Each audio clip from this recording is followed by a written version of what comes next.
So welcome to guys, আপনারা কেমন আছেন? সবাই ভালো আছেন, আমি ভালো আছি। তো এখন আমি একটা টপিক নিয়ে ভিডিও বানাবো, আমার ভিডিওটা সম্পূর্ণ দেখবে যে আমি তিনের ভিডিও বানাচ্ছি। তো আজকে আমি বিজয় থালাপতির টপিকে ভিডিও বানাবো। তো সবাই ভিডিওটা দেখো, দেখার পর যদি ভালো লাগে তো একটা লাইক করবে, আমি কিছু বলবো না। তো আমি বলছি বিজয় থালাপতির জীবনে মানে কী করে ওই হিরো হলো। তো ওর যখন বয়স হচ্ছে 20, তখন ওই এমনি কাজ করতো, কয়লার কাজ করতে করতে ওই তখন মানে ওর একটা ইচ্ছা ছিল যে আমি হিরো হব। তো অনেক জায়গায় গেল, হিরোদের কেউ নিল না, ওকে নিল না। তারপরে তারপরে ওই অনেক চেষ্টা করলো, চেষ্টা করার পর 2023-এ, সরি 20 বছরে ওই হিরোর চান্স পেলো। হিরোর চান্স পাওয়ার পর ওই আস্তে আস্তে এমন পপুলার হয়ে গেল, ওই হিরো হয়ে গেল। আস্তে আস্তে হিরো হওয়ার পর মানে হিরো তো ওর অ্যাকশনগুলো একদম বিরাট সুন্দর, বহুত মানে অনেক সুন্দর লাগতো। অনেক সুন্দর লাগার পর তখন ওই আস্তে আস্তে পপুলার হয়ে গেলো, অনেক অনেক পপুলার হওয়ার পর লাস্ট টাইমে ওই পার্টিতে ও ভাবলো যে না, এর থেকে কিছু হবে না, মানুষের একটু উপকার করতে হবে। তাই জন্য ওই ইলেকশনে দাঁড়ালো। তামিলনাড়ুতে ইলেকশনে দাঁড়ালো।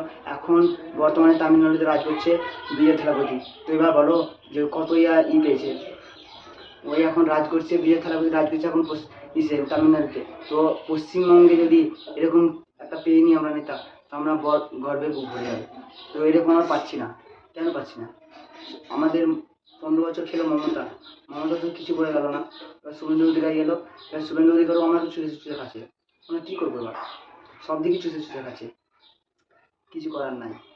দেখতে পাচ্ছেন আমি অনেক আজকে মানে অনেক রোদ পড়েছে, ওটা অত ভালো নয়, রোদ পড়েছে অনেক। তাও আমি তোমাদের ভালোবাসার জন্য, তোমরা ভালোবাসা দিচ্ছ, তাই জন্য আমি দেখতে পাচ্ছ ঘেমে আছি কত, এত কষ্ট করে আমি ভিডিও বানাচ্ছি তোমাদের জন্য।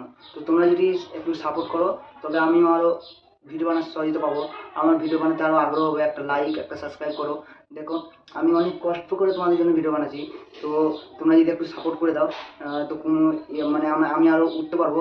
তোমরা যদি সাপোর্ট করো, আমিও সাপোর্ট করতে পারবো তোমাকে। তাই জন্য বলছি প্লিজ ভাই, তোমরা অনুরোধ করছি একটু সাপোর্ট করে দেবো আমাকে, আমিও সাপোর্ট করবো। তো আমার ভিডিওগুলো মানে কোন কোন জায়গাটাতে ভুল হয়েছে কথা বলা, আমি তো নতুন ক্রিয়েটার না, তো আমি নতুন ভিডিও বানাচ্ছি, আমার কোন জায়গাতে ভুল হয়েছে একটু আমাকে প্লিজ কমেন্টে বলবা। আর পারলে একটা সাবস্ক্রাইব করে দেবে। তো আমি এই কথা যে আর কোনো কারোর ব্যাপারে যদি জানতে চাও, তো আমাকে প্লিজ কমেন্ট করবা। আর বলবা যে এরকম আমার কথা ভুল আছে কি ঠিক আছে, কোন টপিকটা আমি ভুল বলেছি। তাই জন্য বলছি কমেন্ট করবা। ভালো লাগলো কমেন্ট করা, খারাপ লাগলো কমেন্ট করবা। কোন টপিকটা মানে কোন কথাটা আমি ভুল বলেছি সেটা কনফার্ম শুধরে নেবো। ঠিক আছে, ধন্যবাদ, জয় হিন্দ।